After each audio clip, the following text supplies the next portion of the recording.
মানে 12 তারিখ অবধি, 6 জুন থেকে সেপ্টেম্বরের 12-14 তারিখ অবধি আমাদের যথেষ্ট যথেষ্ট যথেষ্ট সাবধানতা, কিন্তু এটা গ্লোবাল অ্যালার্মিং বলা যায়। তার কারণ সেরকমই পরিবেশ পরিস্থিতি তৈরি হচ্ছে আকাশে গ্রহ নক্ষত্রের এফেক্টে। সুতরাং গ্লোবালি সেখানে নানা কিছু ঘটনাবলী ঘটতে পারে। প্রাকৃতিক আপদ বিপদ ঝঞ্ঝা তো ছেড়েই দিলাম, তার সঙ্গে ভূমিকম্প থেকে কোথাও ভয়ঙ্কর অগ্ন্যুৎপাত, ওগুলো তো সাধারণভাবে প্রাকৃতিকই ব্যাপার। সেগুলোকে যদি আমরা সরিয়েও রাখি, তাহলে কিন্তু ম্যানমেডও প্রচুর প্রচুর প্রচুর কিছু হাঙ্গাম কিন্তু এই জুন মাসের 6 তারিখ থেকে শুরু হবে, যেটা সেপ্টেম্বরের ফার্স্ট উইক সেকেন্ড উইক অবধি অলমোস্ট চলবে।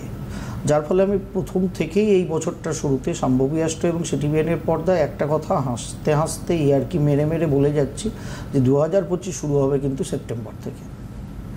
বারবার বলছিলাম, মানুষ বুঝতে পারছিলেন না কেন বলছিলাম।